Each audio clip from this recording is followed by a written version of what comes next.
Scottish Ballads and their Appropriation, as taken from the Scotsman, dated Tuesday the 17th of June, 1890. Her ancient ballads form no inconsiderable part of the literary wealth of Scotland. They rank next in value to the songs of Burns and the romances of Scott. Some people would place them higher, and it may be that their existence made possible the poetry of Scott and Burns.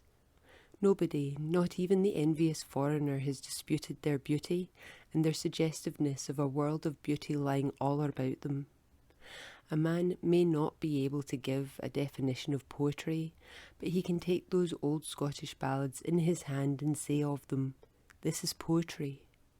It is not alone in respect of quality that they are allowed to rank high as the products of genuine poesy. Their volume and variety are scarcely less remarkable. No nation, it is universally acknowledged, has such a body of traditional poetry. It is rather late in the day to snatch at this green branch from the laurels of Scotland and place it on a foreign brow. It is no wonder, perhaps, that the attempt should have been made when Scotland first began to give herself airs and challenged the attention of her neighbours to the wealth of her native poetry. Her collected ballads made such a rich display that the envy of her neighbours was stirred, and they began to inquire into the Scottish rights to ownership. They coveted and they laid claim.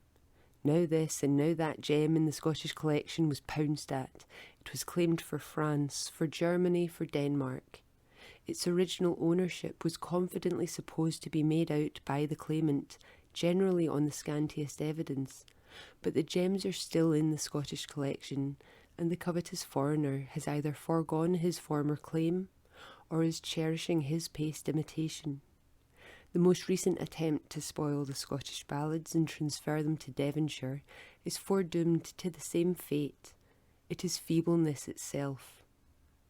Mr. Baring Gould has hitherto been known to ephemeral fame as one of the most prolific novelists in this prolific age of novels. His activity in authorship, if mere activity be a merit, is undeniably praiseworthy. Not long ago, if we remember rightly, he all but monopolised the field of serial fiction. He was driving his five in hand through the most popular of our current magazines. This was surely ambition enough to satisfy any of the ruck of our respectable novelists. The exploit was duly trumpeted and may or may not have been a toot on the genuine horn. At best it was a transitory blast, but Mr. Baring Gould must be talked about or die.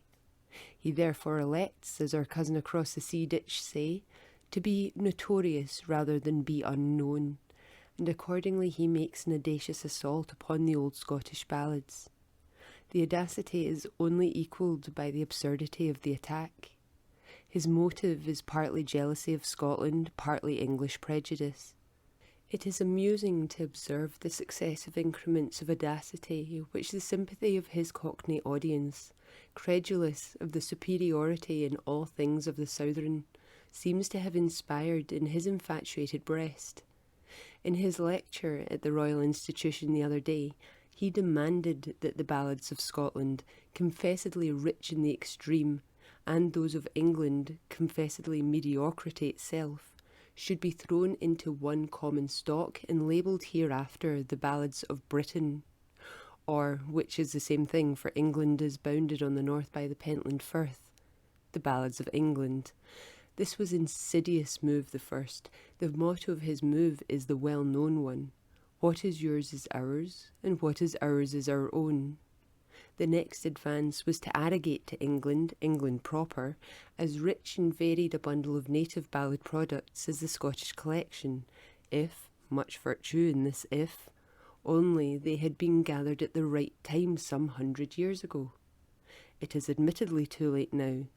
The wish is here apparently parental to the belief. There is none but a speculative foundation for it. Its piety is its only merit. The last stop was taken amid the rapturous applause of Cockaigne. The lecturer claimed the Scottish ballads as originally English. Hear the report. He believed the Scottish ballads were not Scottish originally, but English, and that they acquired a Scottish flavour, generous concession across the Tweed was undoubtedly due a good deal to those who gathered them, or to the people among whom they were not made but preserved. This might surprise the English people. No doubt, there are few intelligent people, whatever their nationality, whom the statement is not calculated to surprise. The peculiar humour of Mr. Baring-Gould's 3 stages on the path of appropriation seems to have escaped his audience.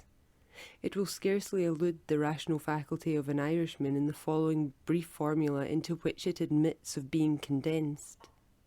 1. The Scottish ballads, being Scottish, are British. 2. They are very good, but no better than English ballads, which never were and never can be collected. 3. They are really English ballads, which the Scots stole from us. The statements, it would be a misuse of words to call them arguments, by which Mr. Baring-Gould seeks to support his second and third positions, are cheaply manufactured and may be cheaply disposed of. As for the first, it is true that what is Scottish is, by the Treaty of Union, British, but the inference he obviously wishes to draw, viz., that what is British is English, is a false conclusion. Mr. Gould may as well insist that black is white because both are colours. As for his assertion that the native English ballads were rich because they were not collected, it seems to us more logical to infer that they were not collected because they were non-existent. English collectors there were, to the full as zealous as those of Scotland, and if they went to the museums and libraries to glean, it was probably because there was no gleaning of the grain they wanted elsewhere that was worth the while. On what basis of fact or fancy does Mr. Gould rest his claim that the Scottish ballads are, after all, of English origin and growth? On a song or two, The Jolly Trooper, The Trees That Are So High, and a few more, one taken from an absolutely illiterate man now dead who had lived at Dartmoor, another taken down from an utterly illiterate hedger, presumably of Devonshire, who got it from his father, for he belonged to a family who had been musical for generations, which all, some with deficiencies, some with additions, more or less similar to ballads in Scotch collections. On the strength of these, the matter and nature, the similarity of which we have not the means of discussing, the claim is made. Even allowing them to be the original and superior copies of ballads which are present in the Northern collection, a liberal allowance to Baring-Gouldish avarice, was ever more audacious conclusion drawn from inductions so miserably meagre? A few ballads gathered in the west of England are somewhat similar to Scottish ballads, ergo all the so-called Scottish ballads really belong to the west of England. But Mr. Baring-Gould, while supremely satisfied that what is gathered on Dartmoor is English, denies her native products maugre their Scotch flavour to Scotland. There is no reasoning with such a man. He has been too long wedded to the art and manufacture of fiction to pay much respect to fact and fair reasoning. If Mr. Baring-Gould's demands were a trifle more modest, and if he came a little nearer the Scottish border, but he refuses to meet us halfway, we should be prepared to deal generously with him. We can easily afford to do so. We should lose none of the best of our genuine collection, but he would seize at one fell swoop upon the whole bundle. As it is, there are scores that are thurled to the Scottish lowlands and borderlands, the undeniable country of their nativity. Sir Patrick Spence haunts the grey town in the narrow northern seas. Jamie Telfer refuses to cross the Cheviots except in the hostile array of the ancient regime. The fair Dodhead is not more immovable. It is only in bonny Teviotdale that a battle could have been fought for 10 milk kye by the light of a griming new fawn snaw. Revenge, revenge, auld Watkin cry. Fie, lads, lay on them cruelly. We'll ne'er see Teviotside again, or Willie's death revenged shall be. Then he's ta'en aff his good steel cap, and thrice he's waved it in the air. The dinley snaw was ne'er mair white, nor the liart locks o' Harden's hair. The dinley snaws, are not to be lifted lightly to the top of any of the tors of Devonshire. The pathetic wail that echoes all down Yarrow will not fly the vocal veil. Our fairies, too, will not budge. They are of a different strain from the Warwickshire fairies and never entered Shakespeare's dream. For aye at ilka 7 years they pay the tune to hell. Such ballads as these and many other representatives like the Twa Brothers, the Gay Goshawk, the Demon Lover, their name is Legion, are indisputably indigenous to Scotland. Only madness, or Mr. Baring Gould, would venture to appropriate them. They are steeped in the native Castaly. The geography and history of the country are inextricably woven into the texture of their every stanza. The local colouring of idiom and imagery is part and parcel of their very fabric.